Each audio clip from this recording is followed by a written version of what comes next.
મારા છોકરાએ એની સાસુને અને સસરા જોડે મને 2 લાફા મુકવરાયા, એટલે મને લાગણી લાગી ને એટલે હું આવતી રહી ગઈ. દીકરીઓ જ ખરાબ છે તો જમાઈ હું કરવાનું. કોઈને દીકરાએ તરછોડ્યા, કોઈને દીકરીએ હાંકી કાઢ્યા.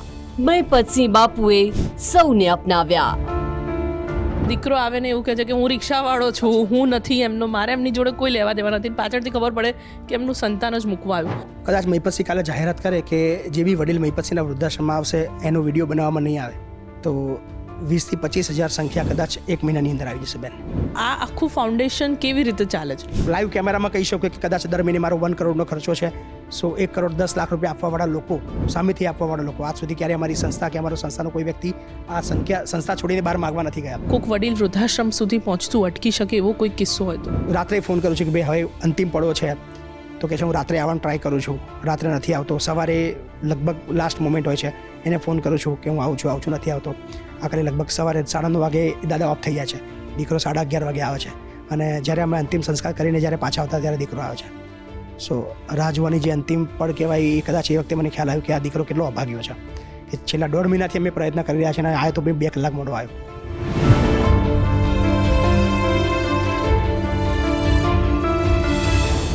જીવનભર મુશ્કેલીઓ વેઠીને મોટા કરેલા દીકરા કે દીકરી તરછોડી દે ત્યારે વૃદ્ધા અવસ્થાનો ઉંબરો ચડી ચૂકેલા માતા પિતા માટે આગળનું જીવન કપરું બની જાય છે.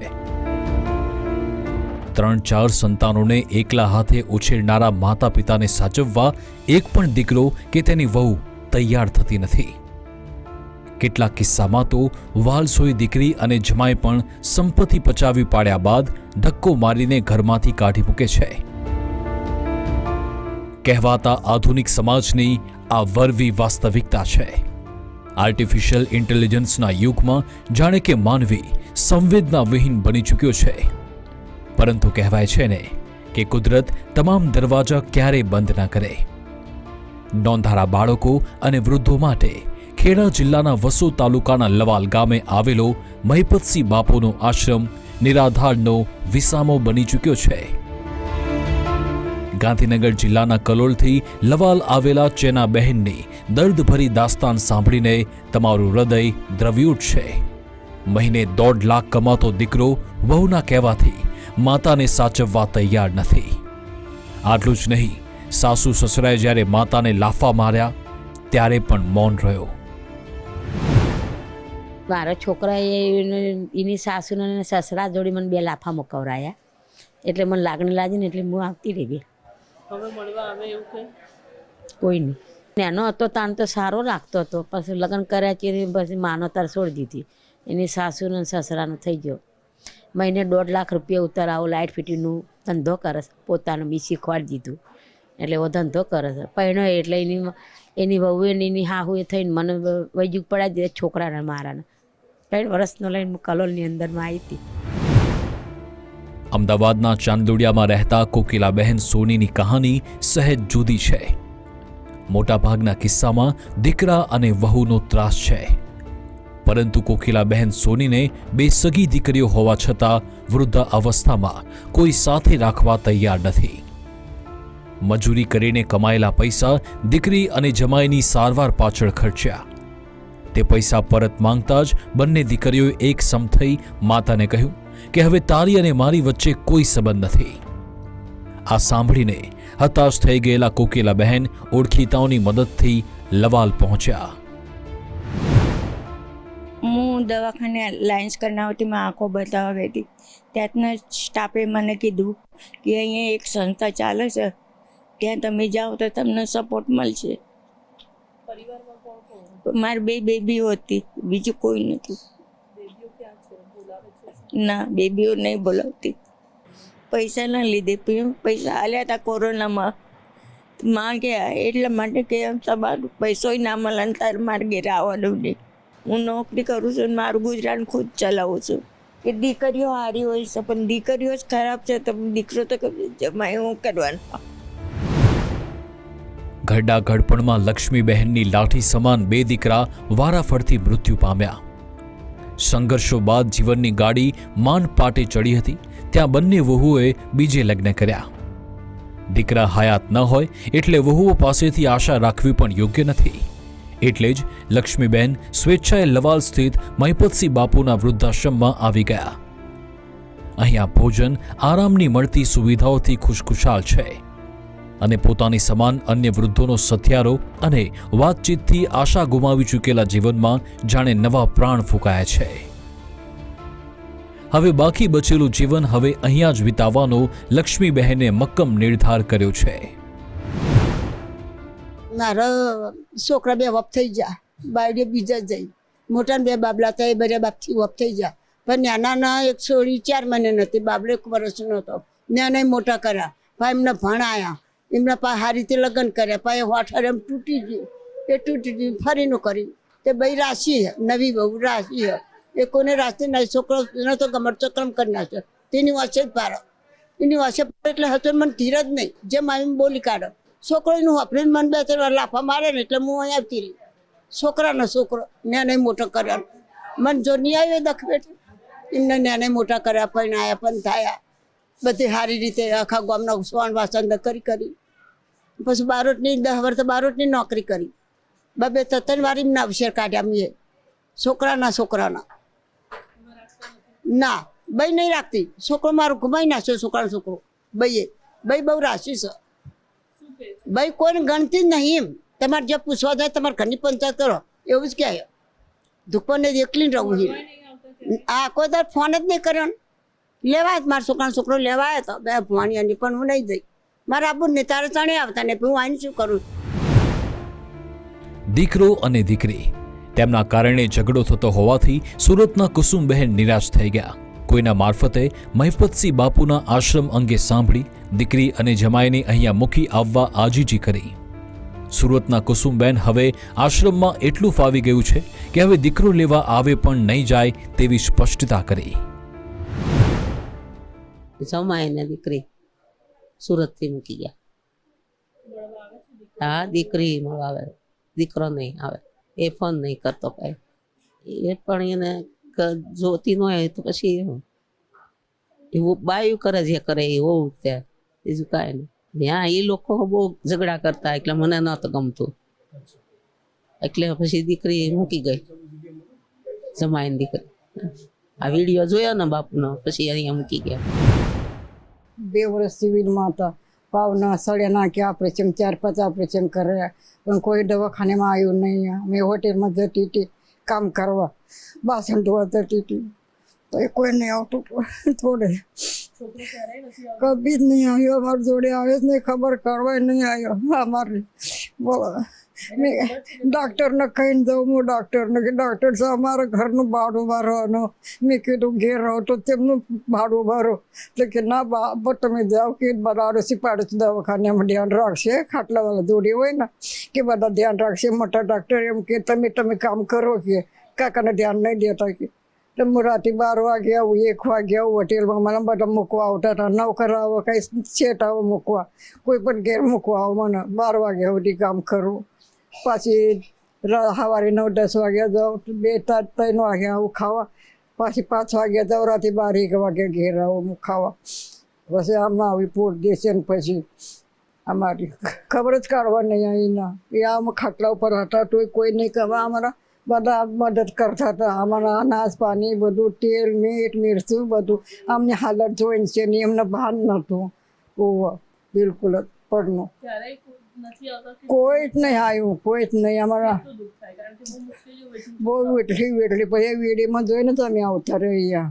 બોલો અમારા પગમાંથી ગઈ હું આમના પગમાં હાડ્યા 2 વર્ષ તો ખાટલા ઉપર જ હતા. પછી ધીમે ધીમે ઘોડી ઉપર હેડવા માંડી. અને પાડોશીના ઘેર જ અમે રહીએ, સોડીના ઘેરી નહીં જતા અમે. તેમ તો સોડી કોઈ દિવસ બોલાવતી નહીં અમને. એક તો પૈસાવાળી શું ખબર પણ ઘમંડ છે. પૈસાવાળી એને એક જ છોકરો છે અને એક છોકરી છે. સોડીને પણ હામી નહીં જોતી, ખાલી છોકરો છે એને દેખાય છે. અને નાનીના એ બિચારી ગરીબ 2 છોકરા દારૂ રહે છે. પછી અમે જતો જ નહીં એમના ઘેર. અમારા પડોશી હે એ મારવડી મસામાના મા બાપ માન્યા છે. અમે પૈસા લેવા જઈએ, સિવિલની મારી દવા, ડાયાબિટીસ બીપીની દવા લેવા જઈએ. પાડોશીના ઘર અમે રહીએ 2-4 દિવસ. એમને જ બધું ખાવા પીવાના કપડાં લટ્ટા બધું ઉપરથી અમને પૈસા વાપરવા. રાખીને અમને પૈસા વાપરવા. બોલો, અમારા લોકોને દયા અમારા ઉપર બહુ જ ખાય, પણ અમારે શું વસ્ત્રના અમારે નહીં ખાધી દવા અમારા ઉપર બિલકુલ. અનાથ આશ્રમ અને વૃદ્ધાશ્રમ એક જ કેમ્પસમાં હોવાથી નોંધારા બાળકોને વૃદ્ધોની હૂંફ મળી રહે છે, તો અનાથ બાળકોને વડીલોનું વહાલ મળે છે. ગુજરાત ફર્સ્ટના સંવાદદાતા રીમા દોશી સાથેની ખાસ વાતચીતમાં સમાજના ખરા હીરો મહિપતસિંહ ચૌહાણે સમાજ સેવાના વિચાર અને વિરાટ સંકલ્પને મૂર્તિમંત કરવા સુધીની સઘળી હકીકત જણાવી. આ સાથે જ દરેક દીકરા દીકરી જન્મ આપનારા માતા પિતાને વટભેટ સાચવે તેવી અપીલ કરી. છેલ્લા ઘણા સમયથી આપણે તમામ લોકો સોશિયલ મીડિયા ઉપર અલગ અલગ વિડીયો છે તે જોતા હોઈશું, અને તેની અંદર કોઈક વૃદ્ધનું મોત થયું હોય અથવા તો વૃદ્ધાશ્રમની અંદર એક દીકરો અથવા તો દીકરી તેના માતા પિતાને મૂકવા આવ્યા હોય. આ તમામ વિડીયો આપણા ગુજરાતના જ છે, અને એ પણ અમદાવાદ જેવા મોટા શહેરની નજીક આવેલા ખેડાના વસો ગામના છે, અને તે જને લઈને જ એક આખું ફાઉન્ડેશન છે, તે મહિપતસિંહ ફાઉન્ડેશન છે, તે મહિપતસિંહ દ્વારા ચલાવવામાં આવે છે. મહિપતસિંહ છે આપણી સાથે, સીધી તેમની સાથે વાત કરીશું. મહિપતસિંહજી, ખાસ આ ફાઉન્ડેશન છે, કેવા પ્રકારના કામો કરે છે? કારણ કે અલગ અલગ વિડીયોના માધ્યમથી લોકોના મનમાં અનેક એવા સવાલો છે કે શું વૃદ્ધાશ્રમ ચાલે છે કે પછી બાળકોને એજ્યુકેટ કરવામાં આવે છે? મહિપતસિંહ ફાઉન્ડેશન બેઝિકલી વર્ષોથી પહેલાં ફક્ત બાળકો માટે કામ કરતું હતું, અને ગુજરાતનું સૌથી મોટું અનાથ બાળકોનું સંકુલ છે. પણ લાસ્ટ 2 વર્ષથી આપણે વૃદ્ધાશ્રમ પણ શરૂ કર્યું છે, અને ધરતીનો છેડો વૃદ્ધાશ્રમ એવું નામ આપ્યું છે. એ ફૂલ થયા બાદ ટેકો દિવ્યાંગ આશ્રમ શરૂ કર્યું, અને અત્યારે ધરતીનો છેડો 3 જે આણંદની અંદર વૃદ્ધાશ્રમ છે, અને 4થું વૃદ્ધાશ્રમ અત્યારે કાર્યરત છે. સો વડીલોની સંખ્યા પણ બેન અત્યારે લગભગ 800થી વધારે થઈ ગઈ છે આપણી.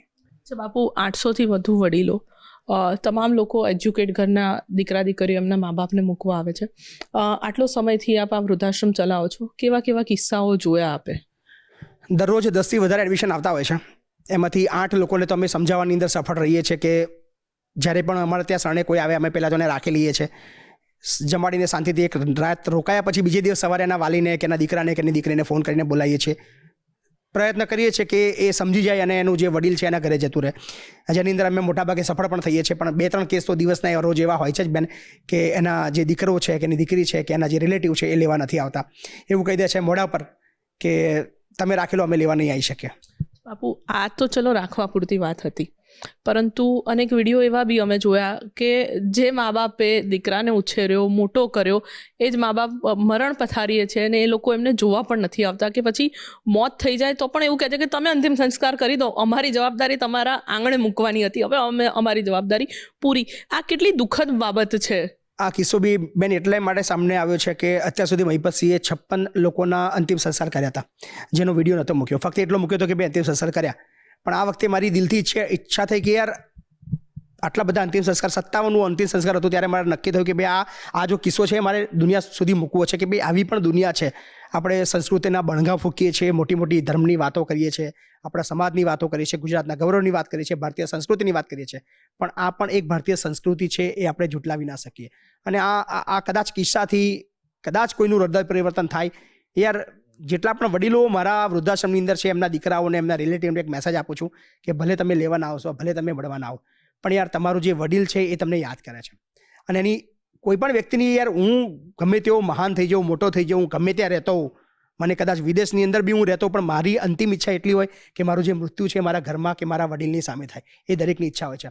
સો તમે ભલે લેવા ના આવો, પણ ચોક્કસથી અહીંયાથી જ્યારે તમને ફોન આવે કે તમારો વડીલ બીમાર છે, અંતિમ પળોમાં છે, તો ચોક્કસથી થોડોક સમય કાઢીને મળવા આવી જજો. બાપુ, આ આપણે દીકરા દીકરીઓની વાત કરી, પરંતુ આવા કિસ્સામાં જ્યારે આ માતા પિતા હોય, એમના દ્વારા તમારા સુધી કેવી રજૂઆતો થઈ હોય કે મારા દીકરાને બોલાવો, મારે મળવું છે, જોવું છે? આવું બી અનેક માતા પિતાઓ ઈચ્છા વ્યક્ત કરતા હશે ને, કે દરેકને એમ એવું થાય કે હા, કે મરણ પથારીએ તો મારો પરિવાર તો મારી જોડે હોય કે નહીં? છેલ્લા લગભગ જેટલા પણ લોકો મૃત્યુ પામતા હોય છે, એમની ઈચ્છા તો એ હોય છે કે મારો પરિવાર, બાપુ ટ્રાય કરો ને, તમારું તો બધું બહુ ચાલે છે. લોકો એ નજરે જોતા હોય છે કે ભાઈ બાપુ તમે તો બધું કરી શકો છો, તમે ગમે તે કામ કરી નાખો છો, ગમે તેની મદદ કરી નાખો છો, તમારું આટલું ના કરી શકો, તમે અડધો કલાક માટે મારા દીકરાને ના બોલાવી શકો.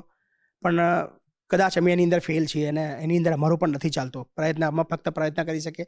અમે કદાચ ઘણીવાર રૂડલી બિહેવ કરીને હું ગાળો બી બોલું છું, એમાં કંઈ નવું નથી. કદાચ ગંદા શબ્દો બોલવાના હોય, જે કદાચ કેમેરા પર ના બોલી શકું, એવી ગંદી ગાળો બોલીને પણ ટ્રાય કરું છું કે એને ઉશ્કેરીને, કે એનું અંતરાત્મા જગાડવા માટે કે યાર એકવાર તારી માને મળી લે, ભલે તું લઈ ના જઈશ, પણ અંતિમ એ હું તો કહું ગમે તેવું, ચલો માની લો એ બધા જ જેટલા વડીલો મારી પાસે છે એ બધા વડીલોનો વાંક છે, એ વડીલો બધા જ ખરાબ છે, કોઈ સારા નથી, બધા જ નું મગજ કામ નથી કરતું, ગાંડા થઈ ગયા છે અને ઝઘડા કરે છે, ગાળો બોલે છે, પણ અલ્ટિમેટલી તમારા મતલબ મમ્મી પપ્પા છે. સો ઉંમરની સાથે એમનું મગજ પણ ઘડું થાય છે અને કંઈ પણ થાય પણ તમે એના મા બાપને વૃદ્ધાશ્રમની અંદર તો ના મોકલી શકો. વૃદ્ધાશ્રમ મોકલવાની વાત થઈ, અલગ અલગ વિડીયો બી અમે આપણા જોયા કે જુઠ્ઠું બોલીને મૂકી જાય છે. દીકરો આવે ને એવું કહે છે કે હું રિક્ષાવાળો છું, હું નથી એમનો, મારે એમની જોડે કોઈ લેવા દેવા નથી. પાછળથી ખબર પડે કે એમનું સંતાન જ મૂકવા આવ્યું. કદાચ એવું હોય કે ક્યાંક વિડીયો આપ બનાવો છો એટલે લોકો ખુલીને બહાર નથી આવતા, પરંતુ આ સંખ્યા હજુ પણ સમાજમાં આનાથી વધારે છે કે દીકરા દીકરીઓ મા બાપને તરછોડે છે. કદાચ મહીપતસિંહ કાલે જાહેરાત કરે કે જે બી વડીલ મહીપતસિંહના વૃદ્ધાશ્રમમાં આવશે એનો વિડીયો બનાવવામાં નહીં આવે તો 20,000 થી 25,000 સંખ્યા કદાચ એક મહિનાની અંદર આવી જશે બેન. અત્યારે લોકો ડરી રહ્યા છે, બીકમાં છે કે મહીપતસિંહને ત્યાં જો મૂકવા જઈશું તો એ વિડીયો બનશે. અને ઘણા એ પણ ડરમાં છે જ્યાં ઝઘડા થઈ રહ્યા છે કે ત્યાં એમને એમના મા બાપ એમને છોડીને ના જતા રહે એનો પણ ડર છે, એટલે કદાચ એ લોકો સારું પણ રાખે છે, યાર કંઈ પણ થાય મારા જે વડીલ છે એ મહીપતસિંહના ત્યાં ના પહોંચવા જોઈએ, નહીં તમારી પોલ ખુલી જશે. સો એ કદાચ વિડીયોથી એ ડર પણ લોકોના મગજની અંદર આવ્યો છે અને કદાચ એ એના મમ્મી પપ્પાને સાચવતા થયા છે. પણ વિડીયો બનાવવો કે સમાજમાં બદનામ કરવા એ અમારો ઇન્ટેન્સ નથી. અમારો ઇન્ટેન્સ એ છે કે તમારી અંતરાત્મા જગાડવી. કદાચ ઘણા લોકો અમને ખરાબ પણ બોલે છે કે તમે વૃદ્ધાશ્રમ ચલાવો છો, રાખો છો, તેમાં બતાવવાની ક્યાં જરૂર છે, પણ કદાચ એક વિડીયોથી લાખો લોકોની જિંદગી બદલાઈ રહી છે, લોકોની વિચારસરણી કદાચ બદલાય.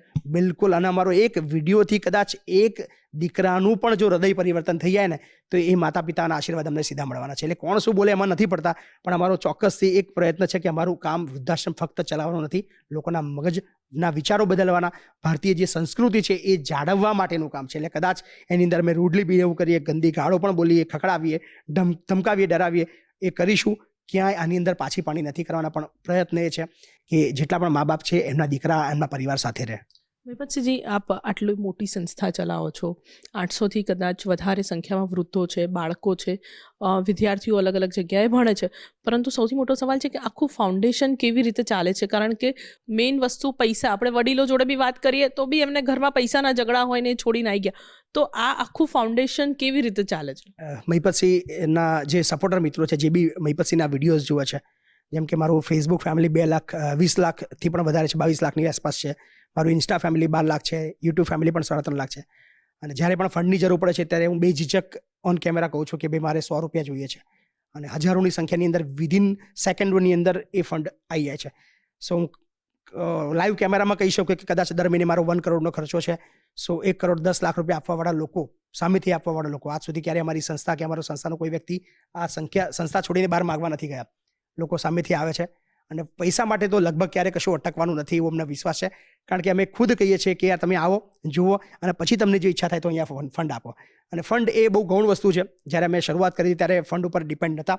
અમે અમારી જે સોશિયલ મીડિયાની જે અર્નિંગ છે, ફેસબુકની અંદર દર મહિને જે 4-5 લાખ રૂપિયા મારા પર્સનલ આવે છે, તો એવું હતું કે યાર 4-5 લાખ રૂપિયા કદાચ મારો પોતાનો ખર્ચો 50,000 લાખ છે, તો બીજા પૈસા વધશે તો કદાચ એ લોકો માટે આપણે વાપરશું, એ હેતુથી જ આપણે શરૂ કર્યું હતું. પણ અત્યારે આખા વર્લ્ડમાંથી અઢળક પ્રેમ છે અને એવું કહેવાવાળા છે કે બાપુ તમે 100 નહીં 500 કરોડનું બી બિલ્ડિંગ બનાવશો, પૈસાને તમે ચિંતા ના કરતા. બાપુ, એ હું ગુજરાત ફર્સ્ટ વતી પણ કહીશ કે ગુજરાત ફર્સ્ટ પણ હંમેશા આ સંસ્થા પાસે છે. બાપુ, બીજી એક વાત, હું આશ્રમની અંદર ફરી મેં જોયું કે આપ તમારું ઘર છોડીને વૃદ્ધાશ્રમની અંદર એક રૂમમાં રહો છો, આપના પત્ની પણ ત્યાં રહે છે, બાળક બી ત્યાં રહે છે. એવું શું કારણ કે એવી કેવી જરૂર ઊભી થાય છે આશ્રમની અંદર કે તમારે ઘર છોડીને વૃદ્ધાશ્રમમાં રહેવું પડે છે? મેઇન તો સમયની પાબંદી છે કે 24 કલાક આપણી પાસે હોય છે, એની અંદર 17-18 કલાક તો અમારા સંસ્થાઓ પાછળ દોડતા. 3 સંસ્થાઓ મારી અહીંયા છે, 2 બીજી અંડર કન્સ્ટ્રક્શન છે, 2 આણંદની અંદર છે. સો સતત આ જ કામ છે. અને રાત્રે 12 વાગે બી કોઈ વડીલ આવતું હોય છે, 12 વાગે કોઈ મેડિકલ ઇસ્યુ આવતા હોય છે. 2000 લોકોનો પરિવાર હોય એટલે સામાન્ય રીતે દિવસની અંદર 10-20 જણા બીમાર પડવાના અને નાની મોટી સમસ્યાઓ ઊભી થવાની. સો ત્યાં હાજર રહેવું જરૂરી છે. સો એના લીધે જ નક્કી કર્યું કે ભાઈ હવે 2 કલાક 3 કલાક સુવા ઘરે જવું કરતાં બેટર છે આપણે એમની સાથે જ રહીએ. અને જમવાનું બી બેન અમારું ઘરની અંદર રસોડું નથી, અમારા સંસ્થાની અંદર જે જમવાનું બને છે જે અમારો પરિવાર જમે છે. બધાની અંદર ખૂબ અગત્યનો રોલ એક પત્નીનો હોય છે. એ તો ક્યાંય આવતા નથી કેમેરાની સામે, પણ બેક કેમેરા એમનો કેટલો સપોર્ટ? બિલકુલ.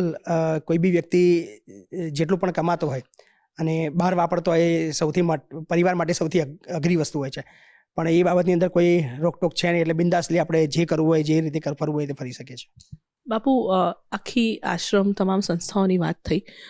હું કોઈક એવો કિસ્સો અમારા દર્શકો સુધી પહોંચાડવા માંગીશ કે જે અત્યાર સુધી કદાચ કેમેરા ઉપર નથી આવેલો, પણ લોકોનું ક્યાંક દિલ પીગળાવી દે, કોઈક વડીલ વૃદ્ધાશ્રમ સુધી પહોંચતું અટકી શકે એવો કોઈ કિસ્સો હોય તો. ચોક્કસથી લસ્ટ 2 મહિના પહેલાં મેં એનો અડધો વિડીયો મેં મૂક્યો હતો, આખો વિડીયો મુકાયો નહોતો.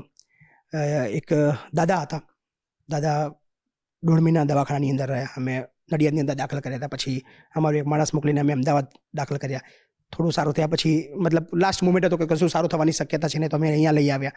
તો ઇન બિટવીન એના ફેમિલી સાથે અમે કનેક્ટ કરીને અમે બહુ પ્રયત્ન કર્યો કે તમારા વડીલ બીમાર છે, અમે ખર્ચો તમારી પાસે નથી માગતા કે તમે દવાખાનાનું બિલ ભરો, અમે બધું કરી લઈશું, પણ તમે ફક્ત એનું ઓપરેશન થાય તો એનું સહી કરવા માટે એટલીસ્ટ તમે આવો કે તમારું પરિવારમાંથી એક વ્યક્તિ ત્યાં રહે તો અમને સરળતા રહે.